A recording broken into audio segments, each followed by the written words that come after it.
carefully. Listen carefully.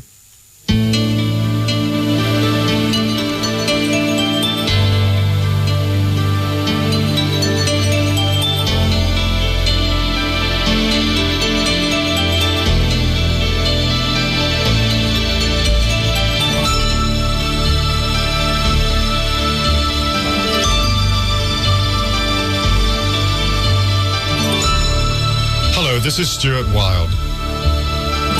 I think the reason this book, Silent Power, did so well was that it correctly stated the true nature of one's identity, the etheric. The word etheric comes from a Greek word that means to blaze, like a fire blazes in the grate. It is the bioelectric force field that surrounds each of us. In that field are your true feelings, and it is that field that people respond to consciously and subconsciously, whether negatively or positively. People seek energy with which to survive, so they often look for sources that are oscillating higher than they are. A high-energy person is like the sun, radiating silently for others, helping them feel warm and less threatened by the fragility of life. The etheric is the silent energy all around you that defines what you are. For a long time, the etheric was a rather hazy concept, ill understood. It was marginalized as fringe thinking and set in the concept of the Theosophist writings about the color of the aura. In many ways, the whole thing about the aura was rather gummy and somewhat elitist. If your aura was blue or violet, you were supposed to be an elevated being, and if it was more red or sludge-colored, you were relegated spiritually to the bottom end of things. The etheric is light, and light is colorless. It is only if you pass a beam of light through a prism that you can see its rainbow colors. I'm sure that in the inner worlds the etheric has color, but in our outer world we don't see the color. We see it as fast-moving flashes of energy. And yet, at times you will see speckles of color in it, but not a whole wash of any one particular color, say. For 70 years or so, the teachings about the etheric lay in the realm of speculation. You had to take it on faith, as very few saw the field, and no one could really define it. But now science has caught up, and it has been discovered recently that the field of the etheric, which stretches for several feet around you, is in fact made up of a special particle of light, known as a biophoton. Photons are particles or packets of light, and a biophoton is light generated from a biological source. So basically we would say it is biological light. German researchers who have measured and documented the biophoton say it is invisible to the naked eye because its light is so weak and it easily gets swamped by bright sunlight. But it's not totally invisible, and you can teach yourself to see it. The early esoteric writings were very influenced by the snobbery and elitism of the Victorians. So they said that only avatars and high-level spiritual beings could see the etheric, and that came as a gift of an elevated spiritual status. That's a load of cobblers and not technically correct. You could be Jack the Ripper and still learn to see the etheric. The light is faint, so it is invisible to the cone cells that are in the center of your eye, but the rods of your eye, which are to the side, are very much stronger and more sensitive to light and movement. It's the rods that give you good peripheral vision. It is thought the human eye developed a more sensitive side vision as a defense mechanism eons ago when humans were under threat from wild animals and other predators. The rods can see the etheric, while the cones in the center of your eyes can't see it. So there's a trick to it. You have to glance at the energy field sideways, activating the rods of your eyes.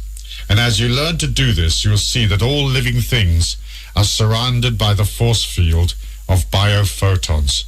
You have to make sure the sunshine is not too bright, or that you're not under neon light.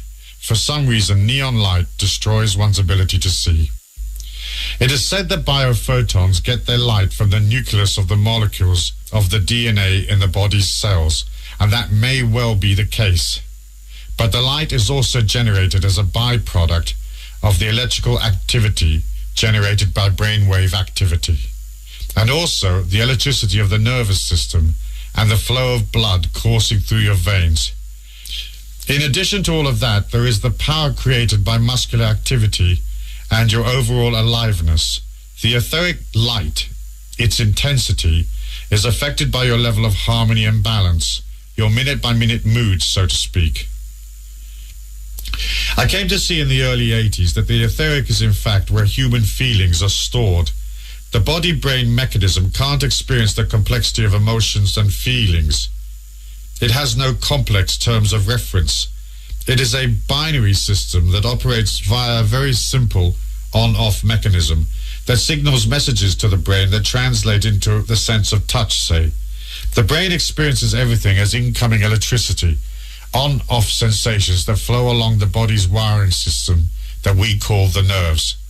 The brain experiences sensations, but it's in the etheric where human subtle feelings are experienced. Love, hate, bliss, anger, and so forth. Herein lies the key.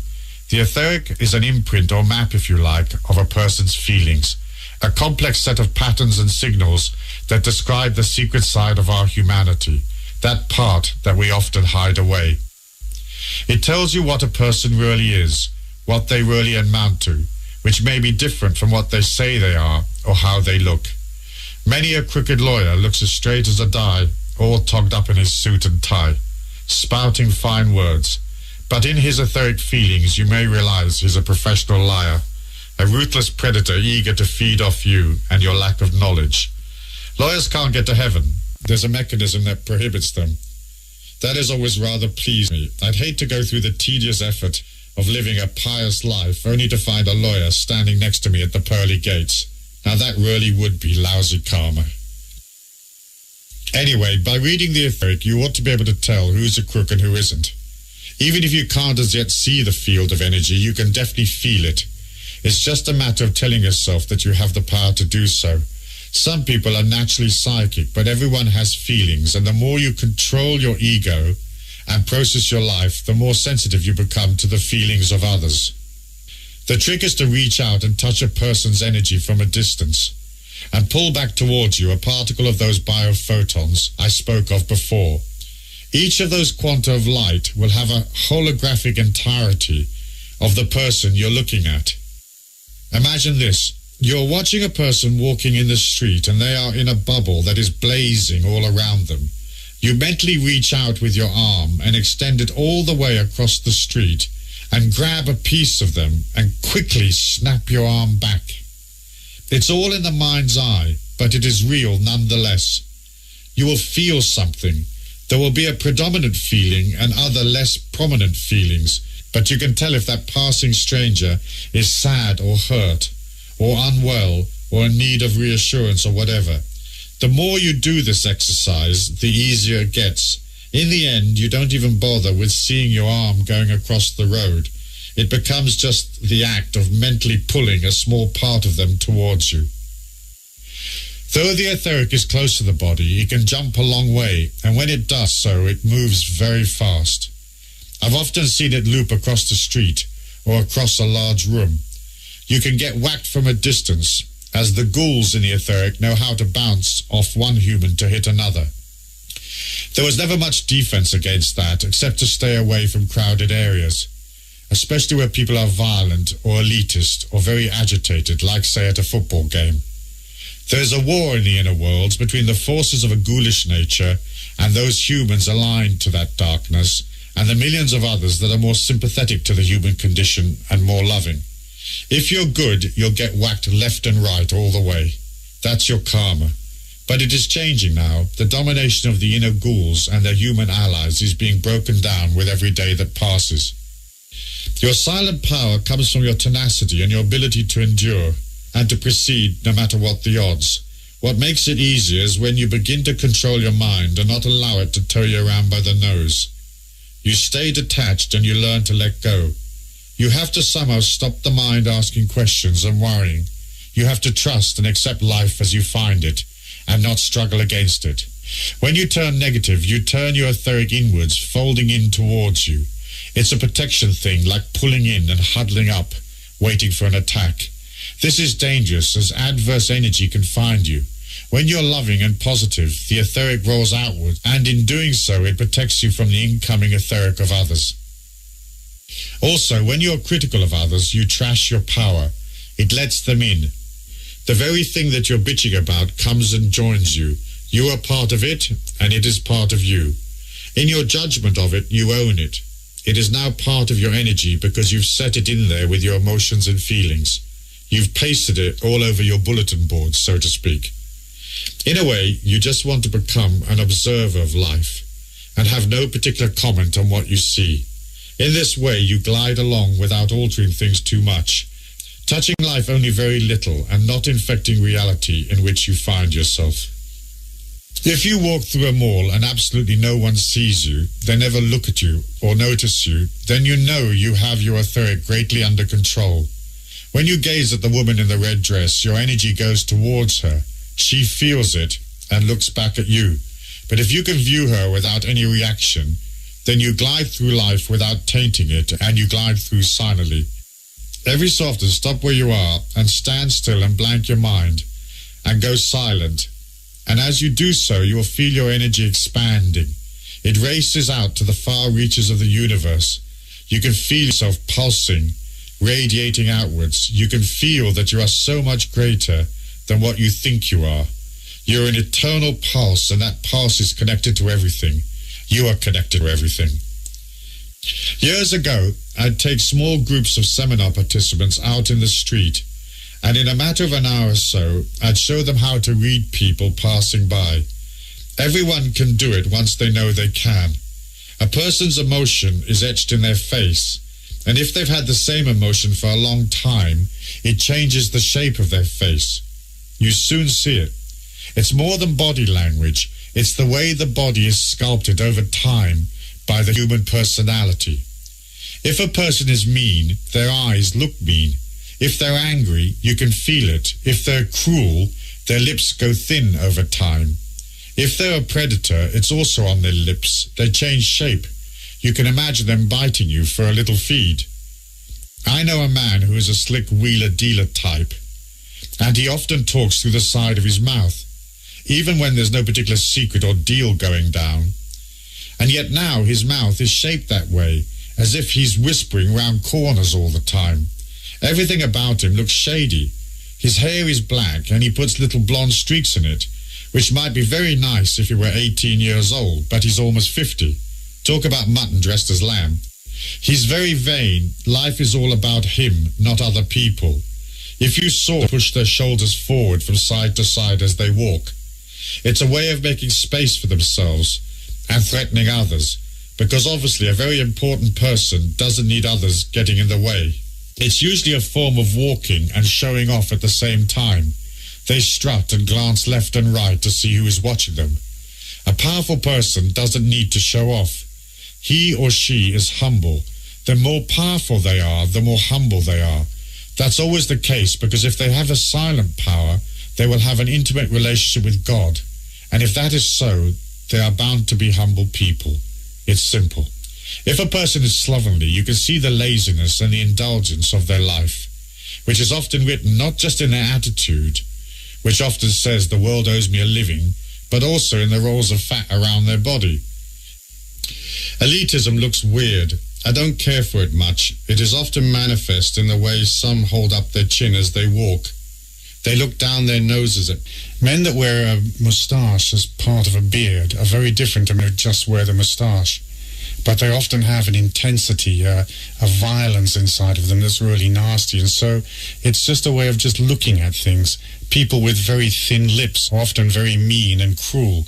And again, it's not all of them, but it's a way of observing the body language, observing the feelings, because in the end, silent power is all about feeling.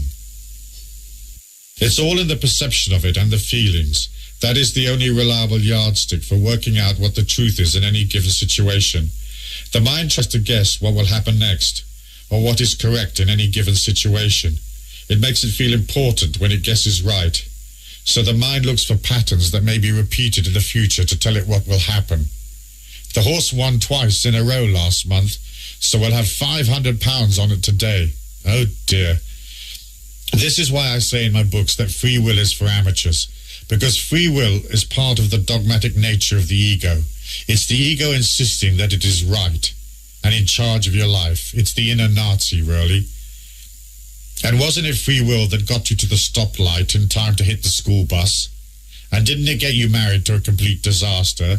And wasn't it right there advising you when you signed up for your lousy job that's now hard to leave? Free will is the rotten karma that comes from the ego's insistence that it knows what it's doing and that it has a right to control your life in every minute detail. There are laws that protect the ego and free will, but if you work it out, free will is a terrible handicap to you. You don't need it. What you need is accurate intuition and an accurate ability to read feelings. The way something feels is the way that it is. The way it looks or seems may not be the way it is. Free will and guesswork are a disaster. Even when the intellect is right, it isn't right for very long. Today's good guess is followed by tomorrow's stuff-up. If you start to trust in your feelings and your intuition, then bit by bit they become very powerful, and in the end you learn to obey them, even if they take you to places you don't really want to go, or if they prohibit you from doing things you might want to do. It is the higher self talking to you, not the intellect, and the higher self has an overview that the mind does not have. I went to London recently to visit a famous building that I've always wanted to see, and as I was walking there, I got very clear instructions that said, turn left. The left turn would take me away from where I wanted to go, and so I hesitated for a moment, a little frustrated. Then I walked a few steps toward where I wanted to go just to see what would happen, and I suddenly felt a sharp prickling sensation on my wrist. When that happens, it's always a warning to me. It feels like mild stinging nettles. So I gave it up and walked off in the opposite direction, and I never did go to the building that I'd intended to visit. Why did my higher self warn me off? I don't know. But over time, I've just learned to accept orders and follow whatever I'm told. I travel the world with my little computer and a suitcase, and I go from place to place. I don't really live anywhere permanently. When I get to a crossroads, I wait for my inner self to tell me, right or left. Sometimes I hear nothing, so I check into a hotel and wait. Then after a few days, I see a vision that tells me which way to go, or I get what I call a hit, which is a very strong feeling that instructs you. So you follow it. I've been doing this following along for many years now. The next day, I was walking down the Fulham Road in London, and as I passed a pub called Finch's, I heard someone call my name. I looked across the street, and there was no one on the sidewalk or in the doorway of the pub. Then I heard my name called 3 more times. Each time I looked, and there was no one there. I went up the street to get something, and then I turned back and walked into the pub. There was a man I haven't seen for 30 years. He hadn't seen me in the street or called out. I knew it was his inner mind that spoke to me, calling. I don't know if the chance encounter was for my benefit or his, but that doesn't matter. It was just another instance where I followed along. You see, you'll often never know why you end up where you do end up. But if you follow along, life will always be spontaneous and it will never be boring. Now, I'm not saying you should lead my life, drifting around. You might find it too lonely and bleak. But you can allow the silent power within you more and more influence, so you make less mistakes. You see, your power lies in what you don't do rather than what you do do. The BS you avoid is as important as the decisions you get right. A few decisive, well-planned actions are worth so much more than running around trying to do too many things at once. If you have no time in your life, it's because your mind has you as its slave. The ego is getting you to feed its every whim. And so you're up all hours of the day and night trying to keep it happy. Perhaps now it's time to stick the ego in the slammer for a bit and give yourself a rest. There's an element of silent power that allows for non-action. And the first and foremost non-action is to train yourself not to react. When all lose their head around you, you walk slow and feel out the situation. Get an accurate reading before you act. Remember, I've said before, when you don't know, don't go. Often it is fine to do nothing. And remember, retreat is a warrior's greatest weapon. It's never wrong to walk away and live to fight another day. The Rambo mentality that plows in regardless is stupid in my view. It can get you killed. Most things in life can be bypassed. That's the beauty of it. You have choices. If you're a confident person, you will find that you can allow life around you to flow in whatever way it pleases, and you can grant that liberty and freedom to others. You will not need to control or dominate their lives, and if you do so, you're weak and you become the covert Nazi. You will demand allegiance from everyone and you will seek to have power over them. You will have rules, lots of rules. It's your control over them that gives the ego the illusion of power. But in fact, the very control you insist on makes you brittle and easy to push over. Because any time your control falters, your ego will go nuts and it'll become threatened and angry, and that will make you sick. And eventually you have to let go because you're in a hospital with a tube up your nose, fighting for your life. And at that point you don't control anything, not even your bowel movements. It all finds a balance, you know. In recent years, I've suggested to people that they try the Amazonian sacred brew, ayahuasca, which is spelled Ayahuasca. The reason I have felt it important is because Aya, as I call it, teaches you loads of lessons about silent power. It assails the ego and makes it go quiet, and it teaches you to let go. It is sometimes called the vine of death, not because anyone dies from it, but because it takes you to an ego death, a place where the ego has to let go. And once it does so, the medicine in the sacred Aya brew shows you what reality is really like. You see the magnificence of the vast universal reality that we live in. Strangely, everyone sees the same thing. It all starts off in a multicolored dome of fractal geometric patterns. It shows you that every leaf and every little thing is in fact a mathematical formula expressed in an incredible complexity. And yet, in that vast complex nature of reality, there's an utter simplicity, a gentle and wonderful connectedness in all things. Aya is really a supplement. In repressive countries like the US and Britain, they call it a drug, but it's not. Its main component is DMT, which is natural in the body, and ayahuasca feeds DMT into the pineal gland. It's legal in Brazil and other places like Switzerland, and in some countries like Holland and Canada. It's not legal, but it's not illegal either. It's in a sort of grey area. You can get it and use it, as long as you don't publicize it. Hundreds of people I know have gone to Brazil, to the temples of Aya, and they all say the same thing, that Aya changed their life and increased their perception enormously. I do know this, if you've not seen it, you haven't really lived. And if you're a spiritual teacher or a healer, you need it, because everything you teach will change once you've been to an ayahuasca temple. You will see that what you know is a bit inadequate, because it's just words. It's not the real thing. And your words may not even be accurate words, often enough. Aya rewires the brain, changing the synapses, activating receptors in the brain that have laid dormant for decades. The sacred Aya brew replaces lost DMT in the pineal. You need that for perception. It is the key to extrasensory perception. The pineal gland fires DMT, dimethyltryptamine, in heavy doses twice in its life, at birth and at death. The near-death experience is thought to be a DMT release, when the brain thinks the body is dead or dying. Modern humans are missing most of their DMT. That might be due to poor diets and the distress of modern life. But the missing DMT is why depression is so prevalent in our society. Aya heals depression double quick, and in fact it heals almost anything. It's deadly to parasites in the body, and it's also beneficial to sufferers of Parkinson's disease. I heard of a man who had a deadly case of emphysema. He was cured with ayahuasca in 2 weeks.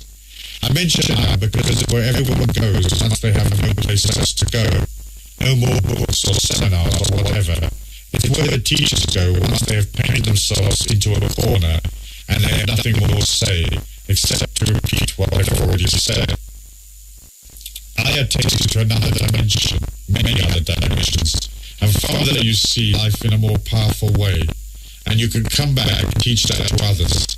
There are links to ayahuasca sites on my internet page, which is at www.stuartwild.com. Or you can look it up on Google. You'll find hundreds of pages on the subject. Now here's an interesting point about silent power that isn't in the book. In the late 80s, I wrote what became a standout book for me called Whispering Winds of Change. Many of the predictions I made in that book are now coming to pass. I said that a terrible redneck fascism would grip America, and that would bring with it war and other problems that arise out of the antagonism of those opposing forces that would see American imperialism destroyed. One of the main points I made was that the world is splitting into two evolutions. On the one hand, you have redneck fanatics, and on the other hand, you have an evolution of a more spiritual consciousness that seeks self-improvement and harmony. In very simple terms, it is as if the New Age hippies and the Rainbow Coalition go one way, and the racist rednecks go the other. That split is very prevalent in the Middle East, where violent Zionist racists and fanatics seek to hold Palestine as theirs, while equally violent fundamentalist Muslims seek to destroy the occupation of the Jews and evict them from their lands. The redneck parabola of evolution will seem safe to people. It grants them power because it is a parabola of energy that is elitist. It pulls inwards towards itself and excludes foreigners or those that are not of the same racial type or those that think differently. The redneck fundamentalist parabola is like an ingrown toenail. It turns inward and destroys itself in the end, but millions follow because the expanding open parabola of spirituality and humanity feels too scary and too alien, and it is often too communal. Elitists don't like to be too close to others. The open parabola is not elitist, well, not usually. It seeks the community of humanity and the global village, not the defined exclusion zones of the other conservative ways of thinking. Unfortunately, the redneck Reich, as I call it, is in power. They rule the Western world, and they also control the media, so they mold public opinion. That is why over 70% of Americans think that bombing unarmed villages, hunting for Al-Qaeda, is a good thing, and they believe quite erroneously that somehow all the military activity overseas and all the new fascist rules at home will somehow make them safe. Time will prove them wrong on that. Will you back the rednecks through approval or apathy, or will you head for the insecurity of the open ground? You can take to killings and military mayhem, or you can adhere to the strictly non-violent spiritual path. It's part of your power. You can stay inside a collective violent evolutionary mindset, or you can drift off on your own and make a stand and look for others that are more open and loving and less likely to turn on you when things go wrong. I've always felt that the spiritual journey takes courage, as it involves the challenge of looking at yourself, but it also requires that you travel towards the unknown. That is why many never leave the safety and comfort of the fundamentalist ways. It feels safe to them. I mention it here because at this time we're very much at a critical threshold. Now you have to make a commitment and jump to one side or the other. I will say this, the redneck Reich and its European equivalent eventually falters and breaks up. But that may not be a reason for you not to follow it as far as you can. But you may find yourself high and dry. So it becomes a point of your power to make the decision. Jump, no jump. You decide. The reason it is important is because since I wrote Silent Power, something else has happened that has altered the whole concept of silent power and catapulted it up into another realm. If you read my site at stuartwild.com, you'll know I call it the morph. The phenomena first arrived to our perception in March 2001. It may have been here before, but it wasn't strong enough for us to see it. A transdimensional overlay began to appear, as if lacing itself between the spaces in our three-dimensional reality. I named it the morph because it has a way of making a room look hazy. The walls go soapy looking. You imagine you can see through reality. It has no proper solidity. In a way, the morph and ayahuasca are very similar because they both insist that reality is not solid and that it is made up of complex geometries and dimensions. But what we came to see was that we are not solid. In fact, early on in March 2001, I had a strange experience with 15 other people, whereby strange geometries suddenly fell upon our skin as if from nowhere. Beautiful patterns appeared on our faces, arms and backs that seemed like Mandelbrot fractals. Suddenly one arm would be covered in little green circles, and another person had red triangles and blue stars and so on. Each geometry lasted a few minutes, and then it morphed into something else. After an hour or so, we began to see that our solidity was disappearing. First our fingers began to dematerialize, and then a hand, and then whole sections of the upper body would go. It was just not there anymore. We found we could put our fingers into each other's heads, and when we took the finger out, it came out elongated and wet-looking. It was really weird, but we just laughed and laughed like little children. We'd never seen anything like it in our life. The whole experience lasted about 4 hours, and a few days later it came back. An upside-down Y-shaped funnel appeared over a 4-poster bed in one of the rooms, and we found we could stand up inside the funnel and disappear our upper body. The funnel gave the impression it was trying to suck one up and away, though it wasn't strong enough to lift us off the bed. But that did happen about a year later to one of the people that was present in those early days. He was twice lifted several feet off his bed. He's about 240 pounds in weight. Once when he levitated, he was on his own, but the next time he was there with an assistant that watched it all in utter amazement. Over a period of several years, the morph got stronger and stronger, and while it is in effect a 26-dimensional overlay, I came to see it and define it in more simple terms as the descent of the goddess. Our world is being ruined by a yang masculinity that fights with other ego trippers and insists on controlling everything. The masculine yang is so out of control, it is blind to the danger it faces. Only the feminine can warn him, if he will listen. We need a world of inclusion and nurturing, not exclusion and death. If we knew a bit about inner power before the morph, we knew 100% more a little while later. The morph allows for a whole new perception to be born, because as it settles into this 3D plane, it provides a doorway with which we can see into its world, her world, so to speak. That world is soft and beautiful. It is a world of silence and power, a world of honor and fairness. It's what I've always believed would come, the Camelot world. I predicted it years ago. Why is the goddess here, in her 26-dimensional splendor? There's a complex answer to that you can find in my latest writings on the internet. But suffice to say, if she didn't come, the world would perish.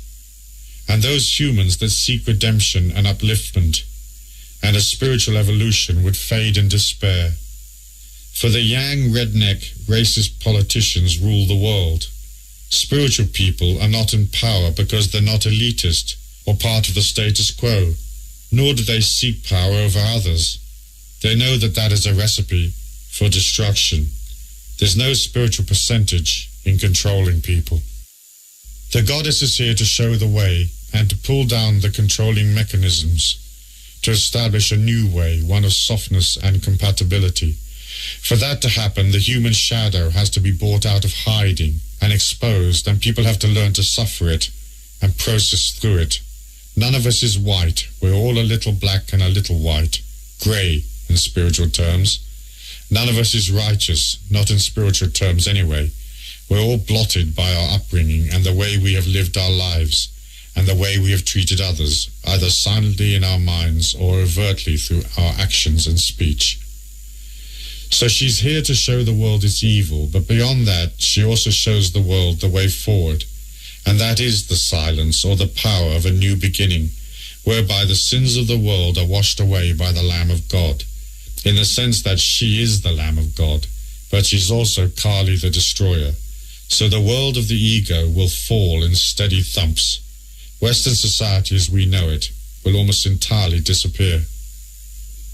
Then you will need your silent power, because you won't be able to speak out much, as the fascists, sensing doom, will be racing around accusing everyone, They won't know where their next trauma is coming from, so everyone will fall under suspicion. At that point, you will have to let go and move on, and you won't care for stupid things, materialism and so forth. You will make do with very little and garner joy from simple, natural things. When the morph arrived here, it was 15 of us, as I said, but soon hundreds could see it, and the dematerializations involved many hundreds of people. It could be over 1,000 by now. It wasn't restricted to the initial few. The morph is everywhere and getting stronger by the day. In the end, everyone will see it and benefit from it. It has to be that way, otherwise there would be no point to it. The goddess is making herself felt for everyone's benefit. It's not for one church or one group or one social unit. She's not an elitist. She is the Queen of Heaven. She is for everyone. It's hard to see the morph in bright light unless the morph is very strong that day. It's best to look at it in more subdued lighting. Go into a room and have only a small crack of light penetrate, so it's almost dark. Then look at the wall and bring your attention back to halfway, in the gap between you and the wall. Watch the hovering in the middle. There you see it. It looks like fast-moving water, and sometimes it looks like dry rain, and at other times it seems soapy, as said. You may start to experience a fluttering sensation in your body. Sometimes in men, it is between your ankles, and often in the heart area with the women. Don't be concerned. It's a quickening of energy. The fluttering is the oscillation of the morph that you feel in your etheric. Sometimes you feel electric shocks at night when you're drowsy and just about to fall asleep. They're a bit dramatic, but you get used to them. Sometimes they come one after the next. My record is 147 in 5 hours, one every 2 minutes, more or less. Some are stronger, and they can twist you off the bed, but most are less dramatic. Some of the electric shocks go to other people and activate them. Everyone has to wake up in the end and come out of their stupor and watch what the goddess is now doing. I have predicted she will appear in the sky as apparitions, some of which will be 5,000 feet high. They stay in the sky for hours, even days perhaps. We've seen many of those so far. In the end, everyone will see them. People will find them very beautiful and very inspirational, though some folk might get a bit freaked out. It'll really depend on how much evil they have in their heart. In the end, the morph takes you to another world, one that truly is silent, because it isn't here. It is between the spaces of a reality, not in our reality. Imagine the space of a room being made up of oblong boxes that are hovering in mid-air, and those boxes give the impression of a 3D film. You have to wear those funny glasses to see. The boxes are hovering in mid-air between you and the distant wall. If you can get up and walk round the oblong boxes, you can walk out of this reality and disappear. That is where she will take people eventually, round the back of the holographic boxes. Now, this is not something that is decades away, in some remote future. It's very soon, a few months or a few years at the most, but not decades. Now, here's the trick. There's always some technique or other. The first act of silent power is detachment, seeing things in a less emotional or dramatic way, allowing people to be whatever they want to be, even if what they are is dangerous and ugly. The second part follows automatically. It is the ability to become a neutral force in life, not altering very much, not consuming very much, not talking so much, not being too insistent or fixed into a system or into a reality you have created for the ego's benefit. The idea is to be fluid and loose, an observer, not a talker. That is the way I speak of. The third part is about selflessness. So once you've done neutral for a bit, then you look to see how you will serve humanity, but not from the way you might have served humanity in the past, as part of the ego's aggrandizement, or as a business, but more humbly and more silently and more selflessly. It might be hard at first to understand that life at its most spiritual is not about you. It is never about you, it's always about others. If you talk in terms of I this and I that, it's all about the ego, isn't it? It's you preening yourself and discussing your needs or discussing your wonderfulness. But in the end, there is no you, only your higher self, and that seeks to love and connect and serve humanity, as it doesn't have any other way to go. You're very important, but only in the early stages. In the end, you grow to where you see you're completely unimportant. It matters not if you're here on earth or dead. It's irrelevant. Life is not about you. If you think it is about you, then you've not evolved very far as yet. It's all about others, and how you will silently and selflessly serve them. In doing that, you're not allowed to gouge them silly, like a plastic surgeon might. You serve at no cost, or at very little cost to others, and you serve until there's no one left to serve. It's very hard for people to understand this, but it is a fact that almost all power will be denied to you until you learn that you can't use it for your own benefit. It's only for others and the greater glory of God here on earth. You are irrelevant in the scheme of things. If you want silent power for yourself, you'll get a bit, but the real gravy will be denied to you. We discovered this in the morph. It wasn't a great surprise, as we always thought it to be the case, but it was confirmed to us. I would guess that better than 90% of all people can never reach the selflessness I speak of. They're too ingrained in feeding the ego and being important, or they want admiration and acceptance. They want to be seen as the great spiritual Pooh-Bah on the mound. If you want that, you can have it, because it's not hard to con people to follow along with a little perception. But you'll never have real power, because the power protects itself. It doesn't need any more Pooh-Bahs. God is tired of people pretending to be divine. And it doesn't need someone using the power to manipulate people. One of the functions of the goddess is to liberate us all from religion and shady healers and spiritual mishmash and set us free. She will come to destroy the ashram, not to raise it up. I reckon selflessness is a learned skill. I can't imagine people are born that way, though I might be wrong. It comes from a great discipline of the mind. You teach the mind not to desire itself, not to want for itself, not to see everything as an extension of its experiences, its daily life. Eventually you will rise to ask, how will I serve today? Instead of, what's for breakfast? Who will sustain me today? Who can I feed off today? Who will pay me? Who will notice and admire me today? And so forth. In the letting go, you get everything. But what you get, you can't keep. It's never yours, nor can you wield it either. If you do that, it may destroy you. All spiritual disciplines will only take you a little way, and then you may have noticed they peter out. It's once you know and accept that none of it is for you, and that it can't be used for money-making or self-importance, that you actually proceed. Most can't give away the self-importance and the sense of self. They desperately need it. Sad but true. So there you have it, silent power. When others talk, remain quiet. When they panic, stay calm. When they run, stand still. When they demand and want things, ask for nothing.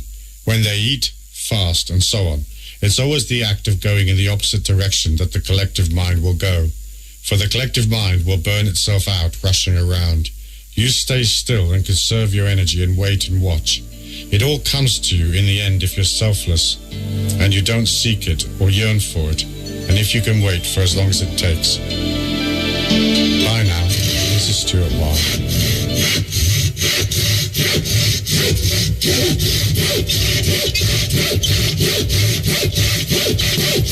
R.E.M. Thought-provoking, always smoking. Lyrics lighten.